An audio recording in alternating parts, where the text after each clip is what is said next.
This is like getting people to settle down for a class, but welcome to the last session of this U.S.-China Forum on Water and Urban Development. We're really delighted to have as our last speaker of the day, Christoph Beck, who's Executive Vice President of Ecolab and President of Nalco Water. As we all know, Nalco and Ecolab are global leaders in water and hygiene and energy technologies and services that protect people and provide very vital resources.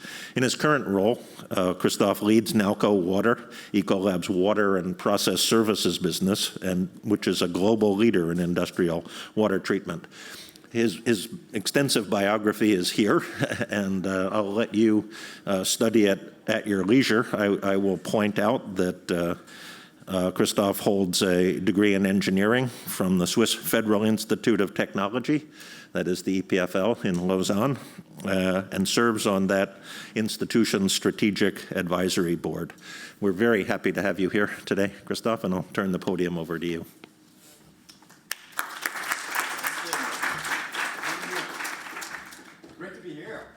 We have a few people who are left as well on Friday afternoon. I had some of my friends are coming from the same university that I came from as well, so joining here just before the happy hour, I guess. Talking about water first, before we get to the more fun types of drink. And it was interesting to talk before, or to listen to the panel as well, talking about water and the abundance of water here in Illinois. And that's what we think sometimes. And we serve customers here in the state, ADM being one of them, which had to turn off their plant a few years ago because they didn't have enough water. I'm just saying, I have one of my competitors in the back there. I have to be careful what I'm saying. Nice to meet you. Great. We all love each other, and we have enough to do on water, so there will be space for two companies for sure, no doubt about that. No, it was interesting to see how such a company was troubled because of not enough water. Exelon as well, so I had almost to shut down a nuclear plant as well a few years ago because there was not enough water. And even in London, which is considered a city that has way too much water, well, it's the city that is the most water stressed in Europe as well, because the city consumes much more water than what nature can replenish, which is obviously the mass that's problematic. So talking about water here is one of my passions. I have a few naturally, but this one is the number one because there is so much to be done. And interestingly enough, so the industries are considering today water as the number one risk that they're going to face. We talk a lot about carbon, naturally, which is a massive risk, no doubt about that. But water is probably going to hit us much earlier, which is kind of a challenge. And it's not always the one that we talk the most about, but that's the one that's going to impact us the most. And especially when we look at the next 10 years, 13 years, until 2030, well, there will be 1 billion more kids that are going to join us on the planet. GDP, economies, hopefully are going to grow or continue growing naturally as well. We're going to have as well the middle class that's expanding. It's not a political statement, obviously, in here, but middle classes in most countries are expanding. And with that, well, the consumption of consumer goods is expanding as well. That requires much more water. And interestingly enough, you've probably talked about that as well earlier today, well, we will need 40% more water in 2030 than we have today, and that's going to be 40% too much, because today we're more or less at break-even globally, how much water we're using, fresh water naturally, and how much there is available. This means that all the needs that are going to come up will have to be recycled to a certain extent. And at the same time, that's the water quantity question. There's the quality question as well that needs to be taken into consideration.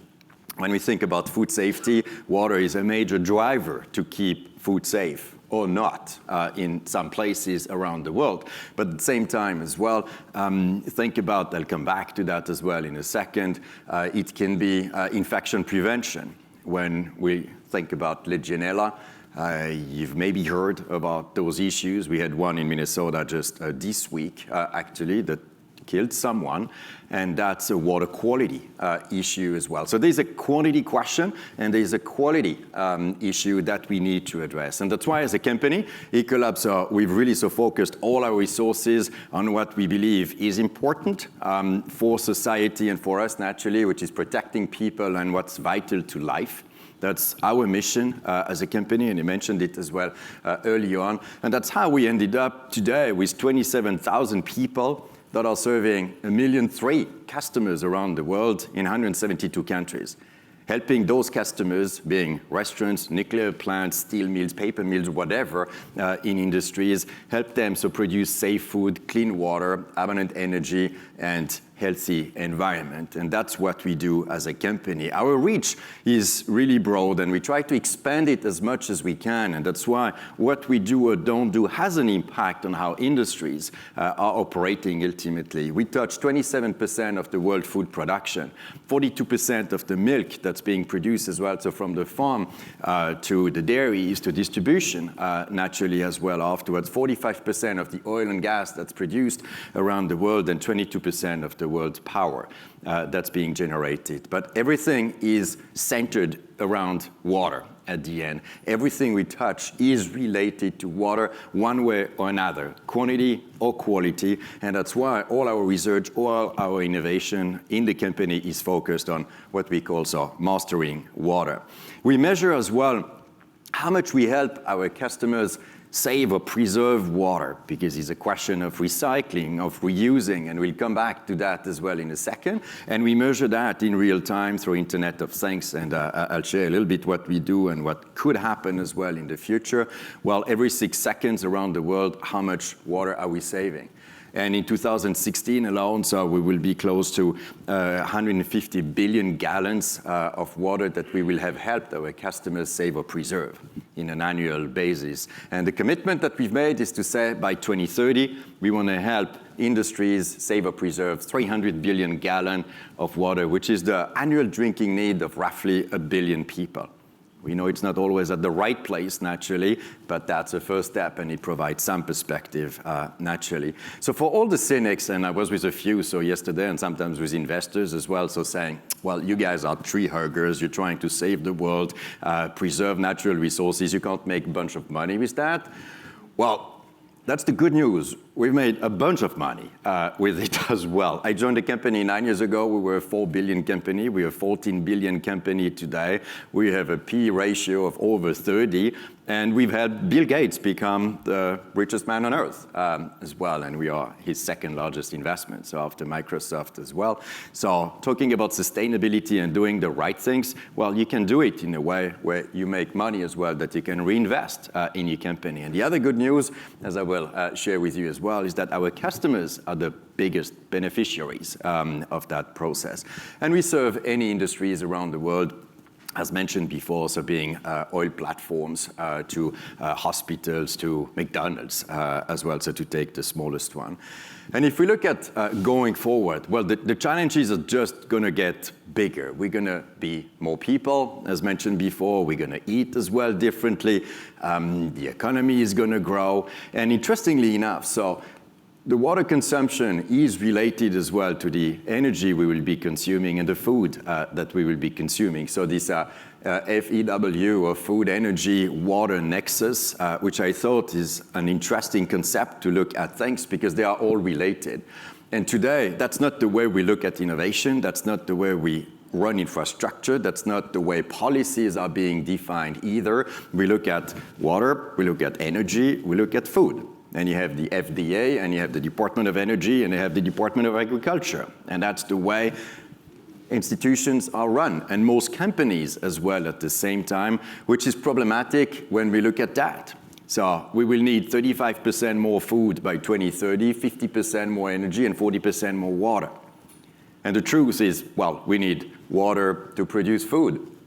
And when we say 35% more food, well, it's over 50% more proteins that we will be producing because people, well, are evolving with their diets as well. So it's cereal-based and moving towards proteins, which means animals that we need to feed before well, bad things happen to them, and one of them is eating them, naturally, so we need more food for that. So it's more than 35%, which drives this increase of water. We need water to produce energy. It's 40% of the average global water consumption in the world is for energy. And when we think about producing or using water, we need energy. And just in California alone, I don't know if you know, so how much of the power generated in California is used to manage water, to pump water, to heat water, to cool water? Does anybody know how much of the power generated is used for that?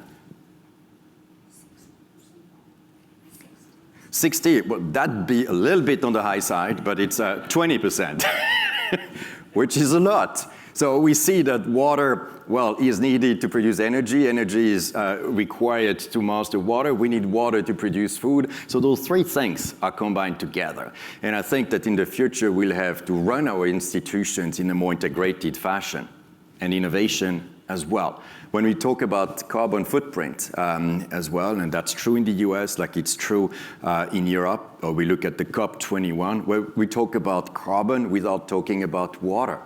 There is no water policy related to COP21. The European community, for instance, has no real strong water policy related to the carbon footprint. But as you see here, so if we reduce the water consumption, well, we reduce the energy consumption as well, which reduces as well the carbon footprint. So those two things are related. It's not the only solution, but it's a big driver for it, for sure. And interestingly enough, when we look at further down the road, well, the economies that are growing the most are the ones having the least water and that are going to need it the most, because of middle class expanding, consumption expanding, quality issues as well at the same time. And when we look today, of the top 20 economies in the world, interestingly enough, the first one is the US, and the last one of the 20 is Switzerland, since we have a few Swiss friends as well in here. Well, we have today 4 or 5 countries that are in high stress area. We'll have almost half of them that are going to be in high stress in the next 14 years. So it's going to expand very quickly. And even if the water has not high price today, it's rather the other way around, that it's very low. It's going to increase as well at the same time. So water is something that will have to be managed out of security reasons or out of production going forward as well. And that's true for the US.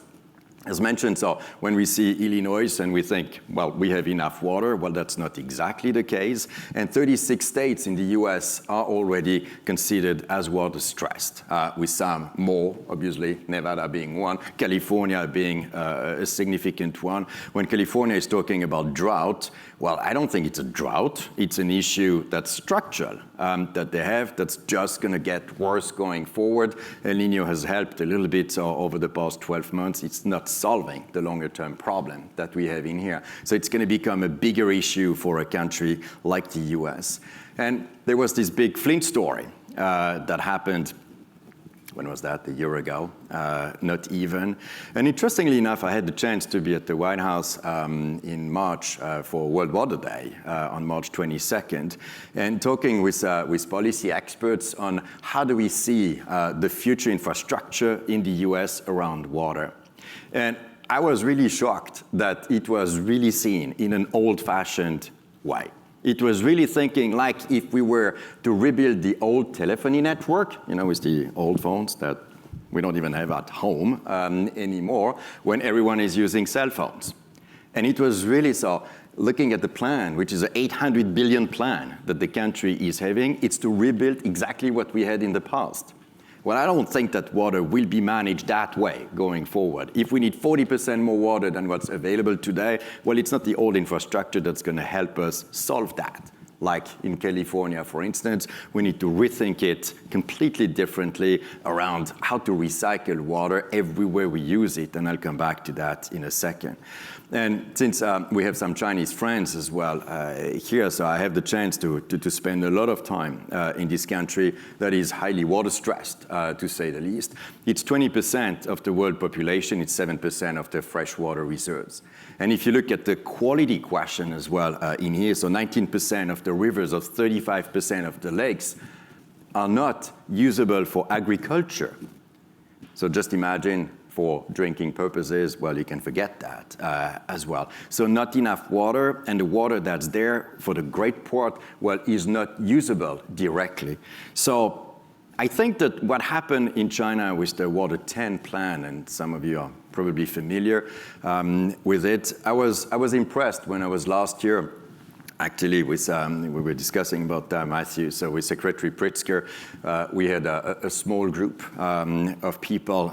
G was with us as well. John Rice was with us there with the Chinese government, and really so sharing ideas and practices that they have, that we have, that we could share in order to harness and address the water issues. And the Friday of that week, so they issued that Water 10 plan, and the Prime Minister, Li Keqiang, so looking at us in a typical Chinese way and saying, well, water is our #1 issue, and we will solve it. That was it. I said, oh, that's a long discussion. That was a statement, and next day, this Water 10 plan came out. Yes, there will be execution challenges, no doubt about that. But I think that China has recognized the issue, which is, well, even more acute than what we have here, and is doing something about it. The challenge is huge, naturally, but they're doing something about it, which I think is good. So, problem is going to get worse. 40% more water than what's available today. That's a global number. Well, for China, it's going to be more acute than that, naturally. So this key question is, how can we disconnect or decouple, in a way, the consumption, economic growth, people growth, all those good things from the natural resources usage? And that's the core question, ultimately. That's true for water, that's true for CO2, that's true for a bunch of things, naturally, where we say, no, we will produce way more and better with much less going forward. But that requires a complete different mindset. And interestingly enough, well, it's a mindset of recycling and living in abundance. It's not about saving and starving. And that reminds me, one experience with Bill McDonough, the guy who did the cradle-to-cradle concept a few years ago. And he came to Ecolab one day, and he said, you know, I've seen those things in the hotels where they tell you so that you have to be careful not to use too many showers, and put that cord if you want your bed changed every day, and your towels in the bathtub. I mean, you've experienced all those things. Why is that? So, well, for obvious reasons. And you say, well, isn't it a mindset issue in here? And saying, well, through technology today, there is a way to solve that problem. And to tell people, well, you can live in abundance. You can take as many showers as you want, and you can sleep in new bed sheets every single day if you want, because we can clean them in a way which is sustainable, because it's designed in a way which is completely recycled. And I thought, my God, that guy is a complete dreamer. And he has changed completely the way we do innovation and research in our company. It was obviously a dreamy ambition, but it changed the way we looked at new products, new programs, how we serve our customers today, and saying, well, the end state is not that they save water. The end state is that they can recycle water and hence save water at the end. Mathematically, obviously, it's the same thing. And that's a very different mindset that we can have. So let's talk a bit about opportunities that we have in here. There's a bunch, and we can open up. So in the discussion afterwards, I wanted to share a few things with you in here. The first one is, and I would say it's true for natural resources in general, but I was with the National Association of Manufacturers yesterday, which is one of the largest associations in the country. And everyone, or too many, are thinking that preserving water will add costs. And that's why I can't do it. I go to my CFO and says, well, no, I don't have the money for you, or the return is not good enough. And we've seen wonderful experience yesterday. One of them was Subaru. I'm not making any commercials here. I don't have a Subaru.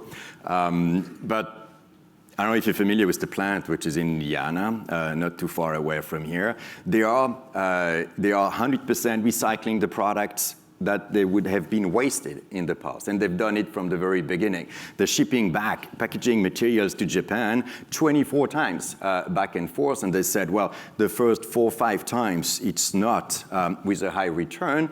But if we do over 8 times, yes, it becomes sustainable.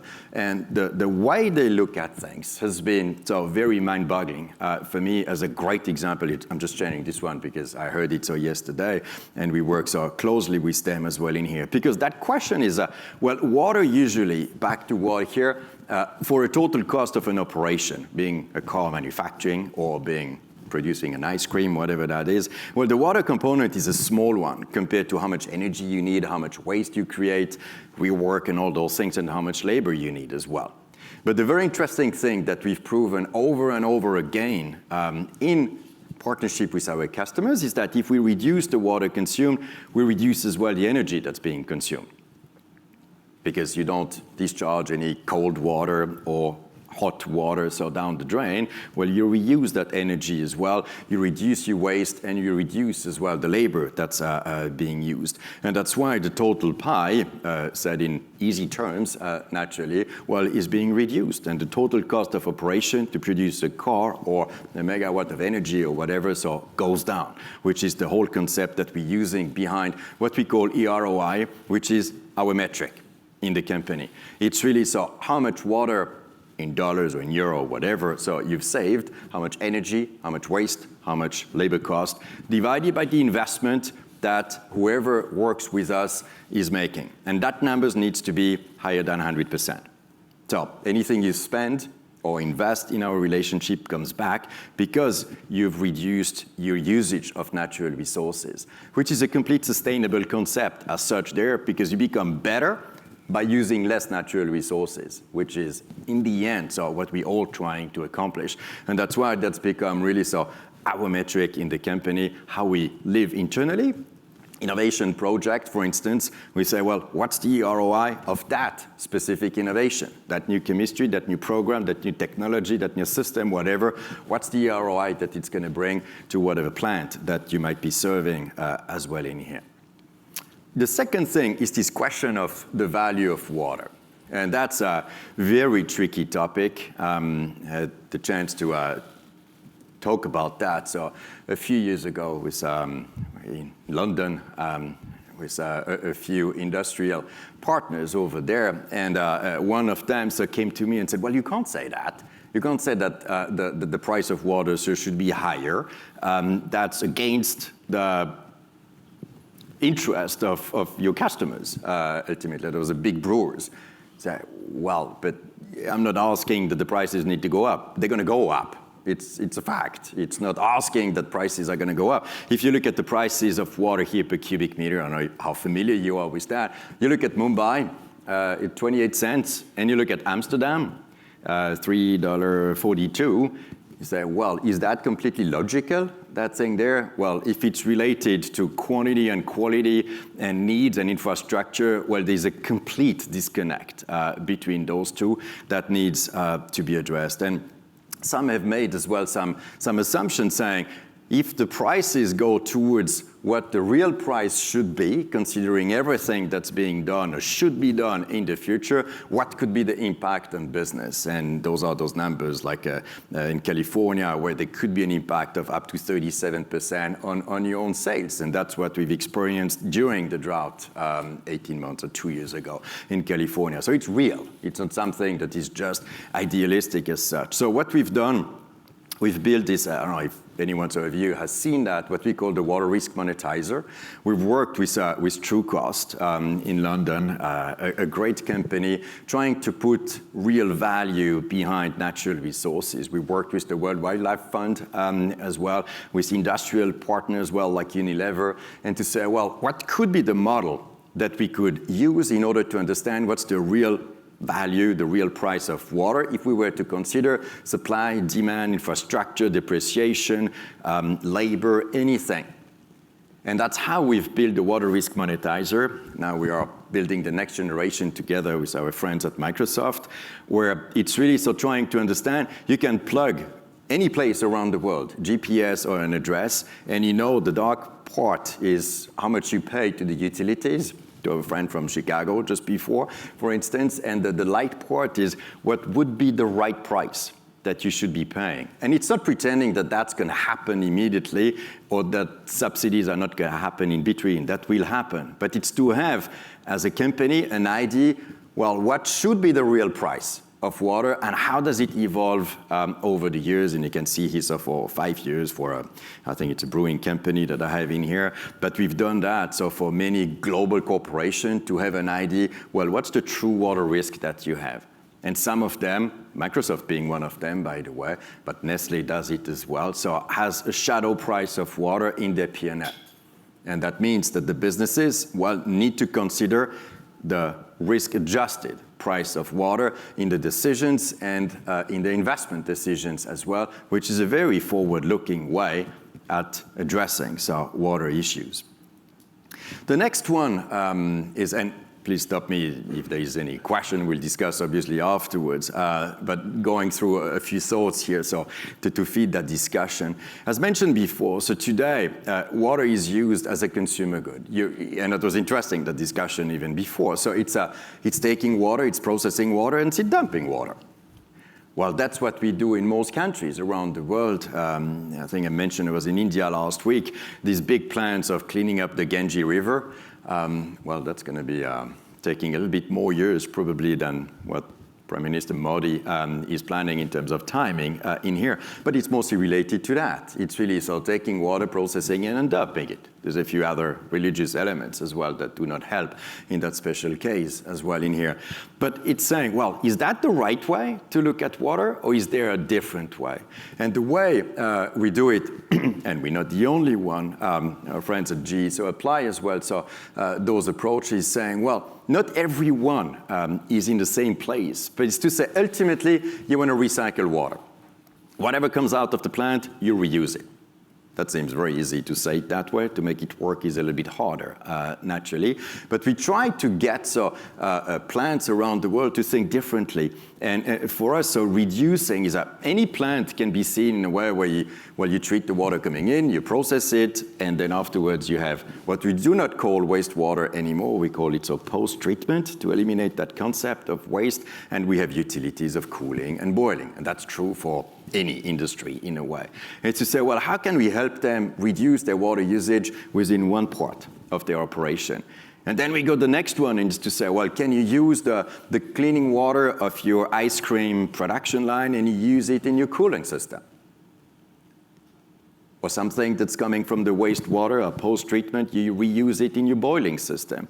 And then there's the ultimate one, which is recycling, which is really doing the two first steps first, but then afterwards really recycling 100% of the water. And we have a few hundred plants today around the world that do exactly that. That at the end of the day, say there's no water that's coming out of the plant, 100% is being recycled. Well, we are in a university here, and you guys know that better than anyone else. Well, water doesn't really like to be recycled. The more we recycle it, the more corrosive it becomes, the more scale is being created. It becomes more challenging to manage, not just reconnecting the pipe and hoping that the thing is going to work naturally in here. The marketing team hate when I show that graph because nobody understands it. But here, I guess, you guys will get it. Which is how we invented the 3D trace art technology, which was basically to say, well, how can we, in real time, measure the quality of water and the properties of water to inject or to treat the water the proper way in a dynamic fashion? Well, that was in 1988 when our guys in Naperville, actually, not too far away from here. So in the lab, we're getting tired of doing samples and trying to change the system and trying samples again, and it took them forever.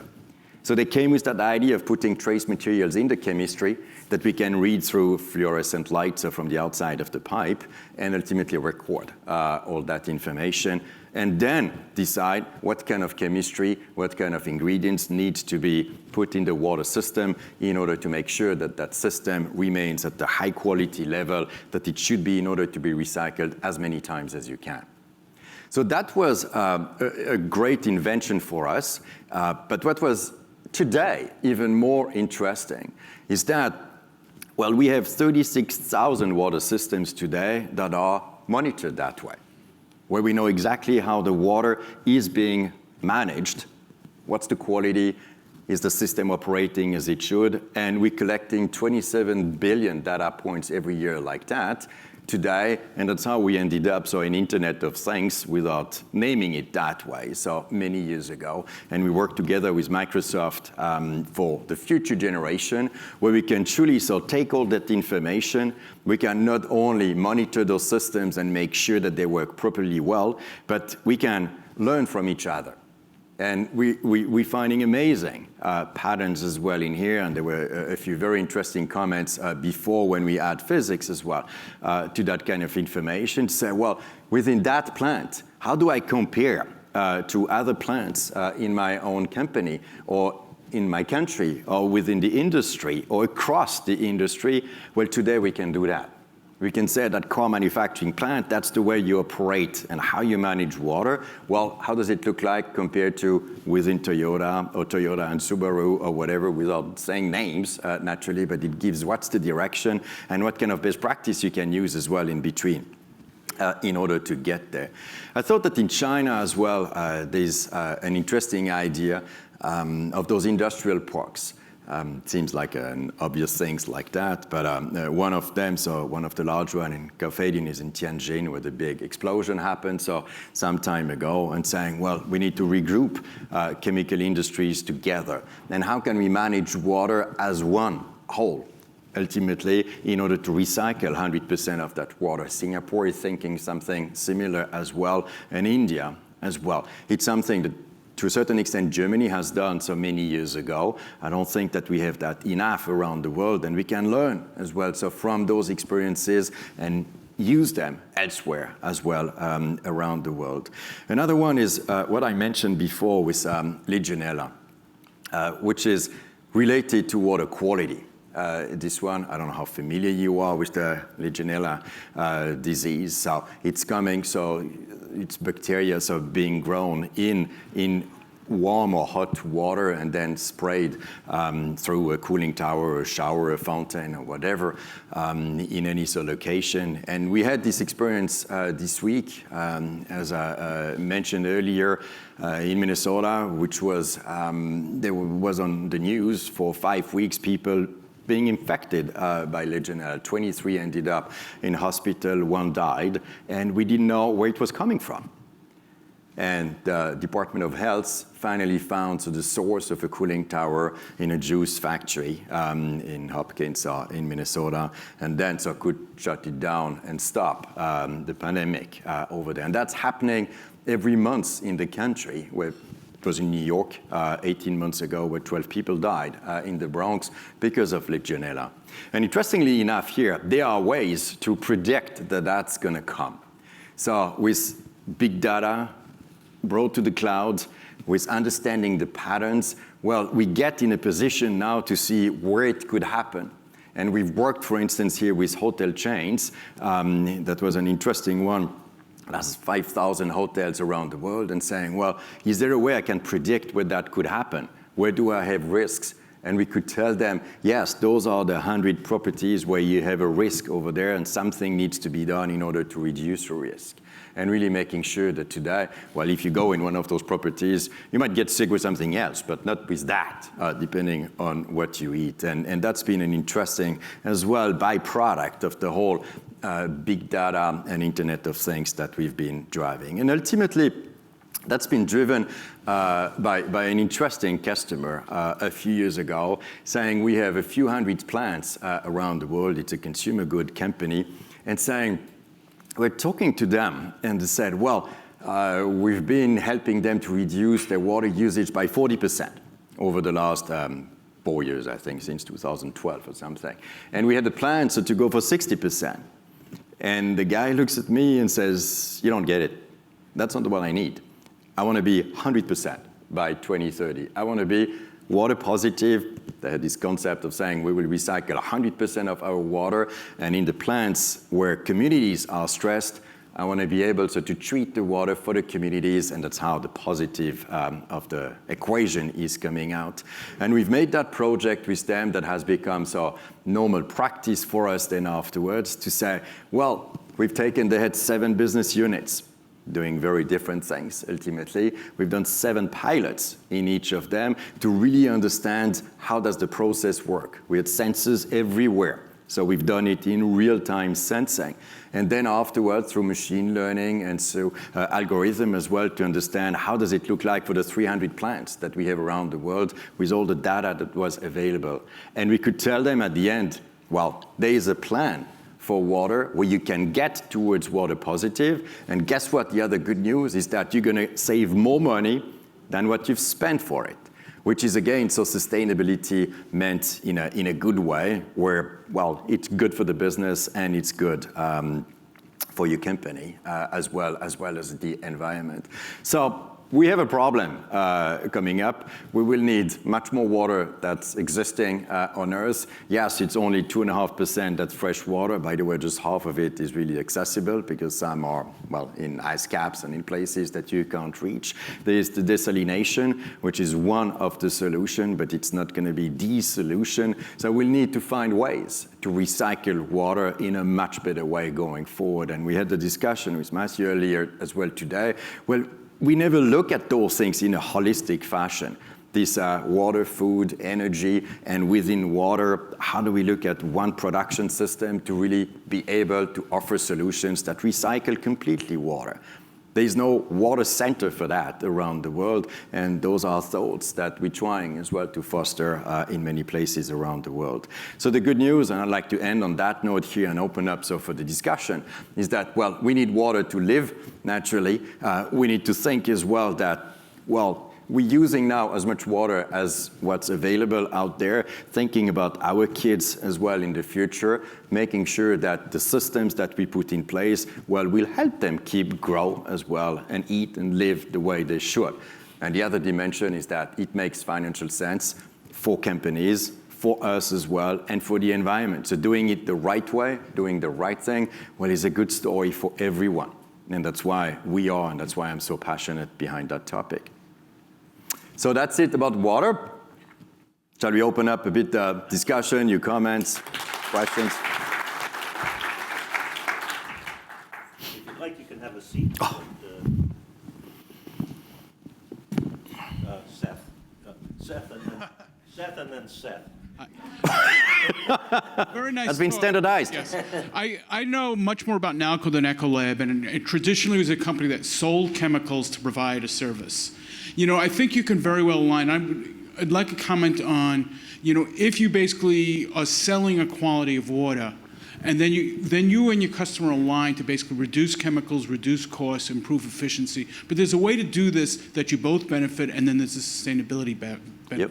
And it's a business decision. Are you going down that way, and how do you go down that pathway? So we are, and you're right that we came from a little bit of a different place. Well, companies evolve, and if you don't, well, you're doomed, or you become successful. When we were, I don't know if you're familiar with the name Ecolab, it's not ecology, it was economics laboratory. That was the first name. And why that? And it was in 1923.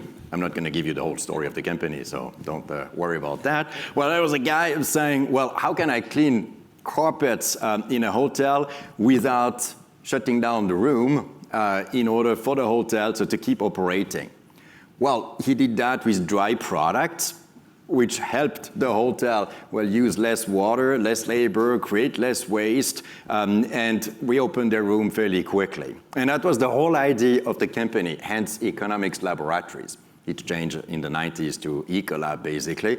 It was not out of sustainability reason back then, but over the years, well, the whole model of the company of saying, well, we're going to help you produce more and better products with less natural resources now, well, is at the core of sustainability. So we've evolved as well and saying, well, our business model today, well, is described in those words, but it's not that we do something different, and we don't see ourselves as a chemistry company.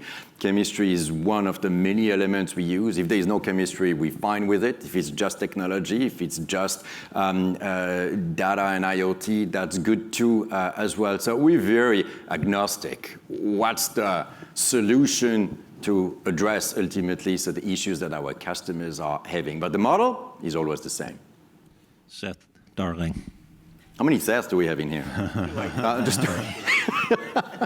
That was a wonderful presentation, Christophe. Thank you for that. Thank you. I asked the last panel an unfair question, so I'm going to ask you an unfair question too. Unfair. So you've demonstrated that in the industrial sector, there's this feasibility of near 100% recycling, or perhaps exceeding in a sense. But a lot of our use of water is in places like agriculture, and many of the losses there are evaporative, and so therefore there's not really an opportunity for recycling of the water that's being used. And the source for a lot of that water is groundwater, which is not being used sustainably, not being recharged at the same rate as being withdrawn. So as someone with sort of broad knowledge about water, and you've thought about the future in the long term, do you foresee a future where we're going to have to move a lot of our agricultural centers to places closer to other water sources that are not groundwater sources? Well, I don't think it's an unfair question. I'm convinced that will have to happen. Agriculture will have to go where water is going to be, or where water is best managed, which is a bit of a different twist, naturally, to it. And that's why economies and regions around the world that will manage water the best will have probably more chance of success, not just in terms of agriculture, because, well, it's good for people and it's good for industries as well. Well, we'll have a better chance of being successful in the future. For us, the agriculture question, which is coming over and over, and from investors as well, we've said, well, yes, it's an area that's really intriguing. We've just by choice said we will focus on industry first, and we can move towards agriculture as well in the future. But there's a big issue there's a few, at least on agriculture. The first one, and if you just take one factor, and you're familiar with it naturally, in California, when the government said we'll reduce by 25%, well, they didn't ask agriculture to change anything. It was residents and industries and agriculture. You don't touch them. There's a political dimension as well to it. That's true in many countries. They're well represented on the Hill, but that's true in India, that's true in China, that's true in Europe, in many countries as well, which doesn't make it easy to really address this issue. It's not driven by strong rationale, it's driven by different political agenda.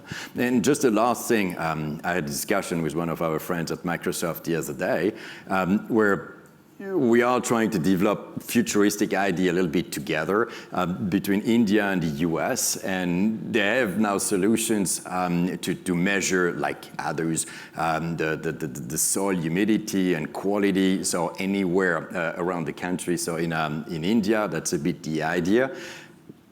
And then you say, well, how do you operationalize that thing when the average farm in India is 2 acres of size?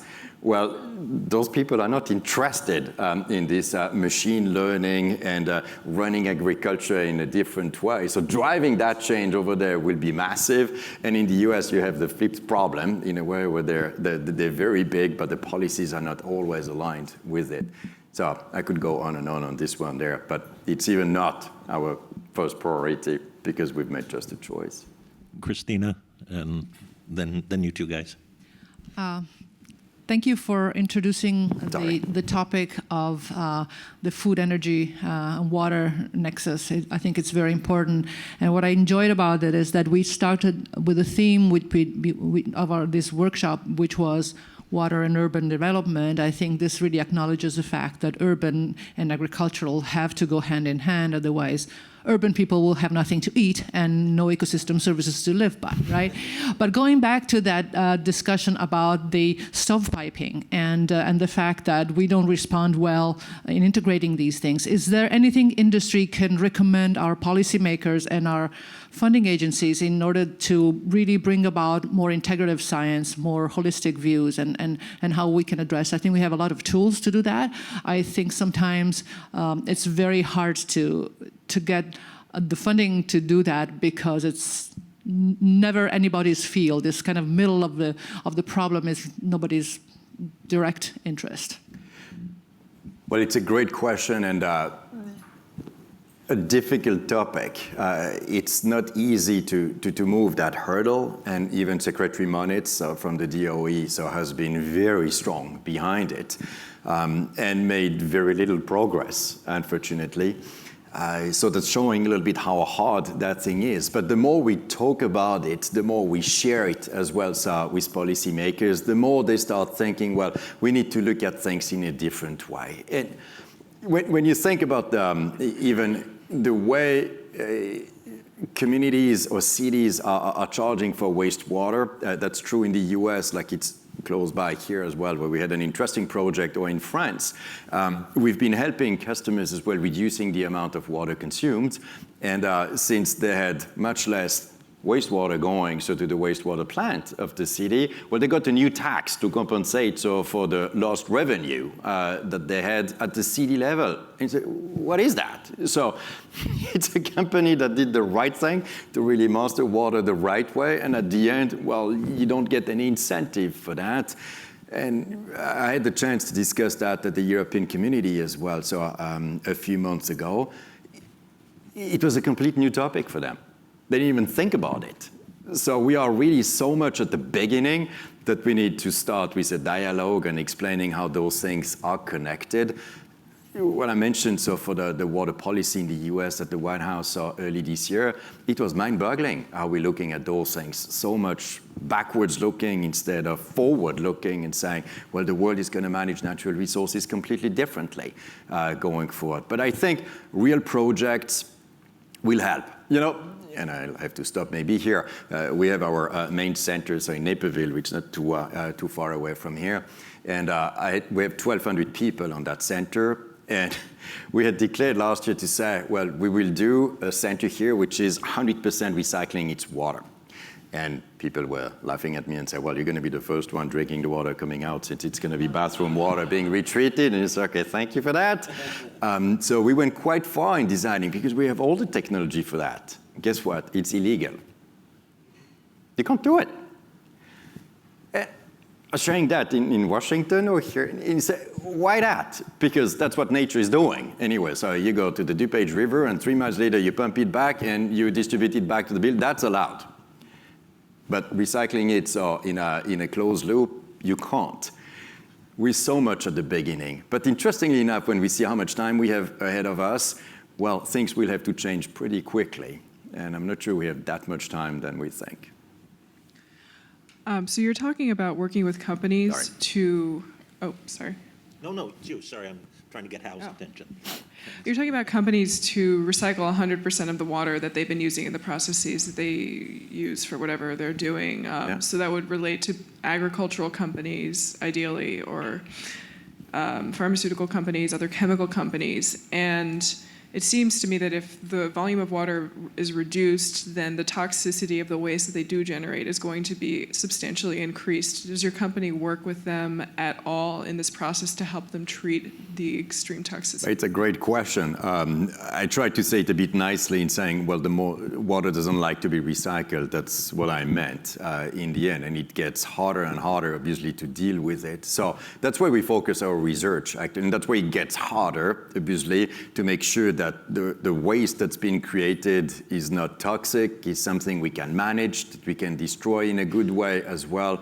In India, I was with a big steel maker last week. That's exactly the problem they have, because we've helped them recycle 100% of their water, but then we end up with that challenge.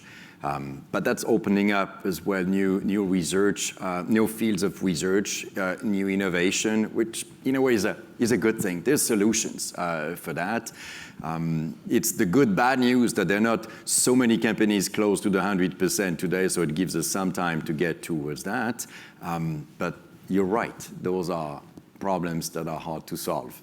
But we take them one by one, and that's why we need to work, and we work closely with institutes around the world, and we could do it even more, as we discussed earlier today. I used to work for NARGO. And Naperville R&D and cooling water. Actually, I also participated in the TRACER development testing. You were one of the geniuses behind it then. Good. I like the way NARCO monitors system and looking at the whole system, water management. Now, since you talk about now there are more than hundreds plans already looking into the recycling water, zero liquid discharge, that's almost meet that goal. That process will create some solids, obviously. Is NARCO going to the solid business? What's the plan for that? Is it economical? Well, I think it is. We're not today. You might want to help us again. So for the next big innovation here. Well, the city of Chicago is doing some interesting thing as well. They're looking at waste and saying, well, waste is to be burned. No, there's a bunch of nutrients in that waste that we can recollect. So that's a field we do not work on today, but I believe it's a field that we should open up because there are a few doing that really well, but it's very little still. So we're not in the solids business today, but I think it's one of those that will have to be addressed one day. And that's going to be hard. That gets back a little bit to the question a little bit before, because those are difficult type of waste that we need to deal with. We have time for another question or two, if there are any. Steve.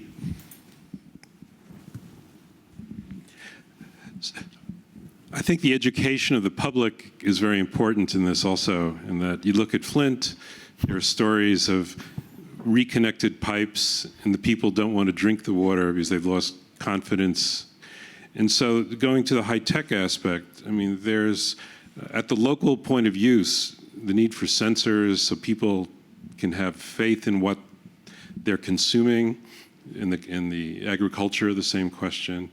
And this whole question of higher and higher reuse, well, people will have to really believe in the purity that's technology can deliver. So how do you view the human side of this too, not just the technology? Because when there's no water, I think people will be desperate, right? But when there's options for water at different price points, you really want to have people believe in what's capable from the technology. It's a great question. Well, nature of things is that water is being recycled by nature through rain or whatever the process is. So it's one of those psychological aspects. It's far away, so we believe it's right, which doesn't mean, well, it's a different type of process. It happened a little bit further away. I think that the best example in the world is what Singapore has done, where they've played it very openly. And it's to talk about it. And there is this relationship with Malaysia, which is a bit of a tricky one, naturally. And it's accelerating as well, where they've said, well, we want to be water independent. We don't want to have another country, especially like Malaysia, telling us, well, how are we going to live in the future? And today, they've created this new water system where 30% of the water in Singapore is being so recycled. And they've done two things, which I thought was really smart. One was really to share it very openly and to say, well, it's water that's recycled, which means it's really coming from weird places and it's coming back to your tap. The other thing is that they've adjusted the prices as well of water according to or closer to the real cost of it, and also sharing that with the population over there. Maybe not in the most democratic fashion that Singapore naturally, but they've done it in a good way. And I was with the EDB just a few weeks ago, just at the airport here, where they say, well, we want to become way earlier because the contract is until 2080 something. Well, they want to be dependent much earlier, and saying, well, how can we get there in a good way? But they've done that work of explaining to their people how it works. We've not done it here. I had that problem in my own building when people were saying, well, you're going to be first drinking that water coming out of the bathroom. So You're saved by but we'll still try to make it work. We need to address it. But the emotional component is one we need to talk about, no doubt about it. Flint doesn't help, for sure. Okay, one last question. To what degree do you think that raising awareness of pollutants in water, as well as the ability to recycle water, is just going to contribute to media fear-mongering among the public in terms of things? Because you can see the way that nanotechnology and nuclear energy went, and then people popularize some sort of crisis like lead in the water or some bacterial contaminant, and the public just loses all trust because the media is propagating fear. Well, the media are pretty good at that anyway, so that's a core competencies that they've developed in a strong way. There will be some of that, but I'd say I'm positively surprised that it doesn't go that far. That example in the Twin Cities this week of Legionella, I thought that the media behaved in a very good way, unlike on other topics closer to Washington. Well, they really talked about how the plant has been operating, what it means for the public. I was really surprised how they did it, and that happens many times around the country. It's a fairly constructive approach that they have so far. I don't know if it's going to stay forever like that. For the moment, it's not too bad. So on the other hand, they can help as well making or creating more awareness that water quantity and water quality, well, is an issue that is gonna touch us much earlier than we think. And we always believe it's happening very far away. Now, that's why I mentioned it's true in Illinois, that was true in California, obviously. Well, being in India, you don't need to convince people that there's an issue. They know exactly that there's an issue and that their plants need to stop because they don't have enough water or not the right quality as well. But the awareness will need to be risen, and media can help for that as well. So I think there's a good dimension of it as well. They can fall on the wrong side, for sure, but for the most part, they could help too. Steve, did you want to comment on that? Sure. I've been in the water industry for a while. One of the just most astonishing things to me has been the last probably about 3 years or so, the turn of public acceptance to drinking purified toilet water has really risen rapidly. Xylem, I think, did a pretty big national survey, and they showed how the perception is changing on people being able to drink recycled, toilet water, to put it that way, in the most extreme sense. And it's, Texas is kind of like, you think these Texans are kind of like these, really conservative. Big Springs, Texas, there's 2 places in Texas, 2 communities in Texas that are now drinking their recycled toilet water. And it's because of need, and also it was a tremendous amount of public engagement. So I think these things, if they're foisted upon the public and the public doesn't know, you get the fear thing. But when communities really do the educational piece, and Singapore does that very well with their New Water Visitor Center and all the educational stuff they've done for the public. So recycling water, the wastewater, and back to beneficial use, including for human consumption, is something that the perceptions are changing in an extremely rapid way across the nation. And in communities where that's happening, where the city council engages the public as part of a discussion, the perceptions change. And even in Texas, they're doing it of all places. You're not from Texas. Thank you very much, Christophe. This was Thank you. It's been a pleasure. Thank you. Thank you. So that brings us to the end of today. It's been a very educational and stimulating day for me, and I hope for all of you. I have a couple of distinctive takeaways that are personal. I wouldn't guess that your list would necessarily be the same as mine, but I think the importance of data, the growing importance of acquisition and organization of data, is really profound, and it's come out in several ways in this workshop day.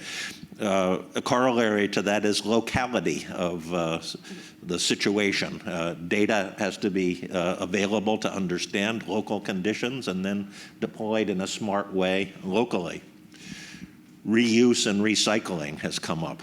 We've talked very little, for example, about desalination, and I don't mean to suggest that's not important, but that's not exactly the forefront of what we need to be thinking about in this area, I've concluded, in terms of water purification systems. I'm not meaning to put it down or that there's nothing to be done there, but there's a whole area of water purification that deserves a lot more attention. Policy incentives aren't clear in all cases, and that might sound like I'm pointing a finger at somebody, but I don't really mean that. They are difficult it's difficult to incentivize the right behavior, and the amount that you can do it, the amount that you can turn these dials in some cases of policy incentives is small. And then finally, we've had strong input to this symposium from Nalco Ecolab, from GE, and from IBM. And that's where really these solutions are going to be delivered. And as Christoph said, you can make money on these things. It's not a question of just doing good. You can do well by doing good. And I think we really need to think about that, especially as I started this day off talking about building a new engineering faculty here.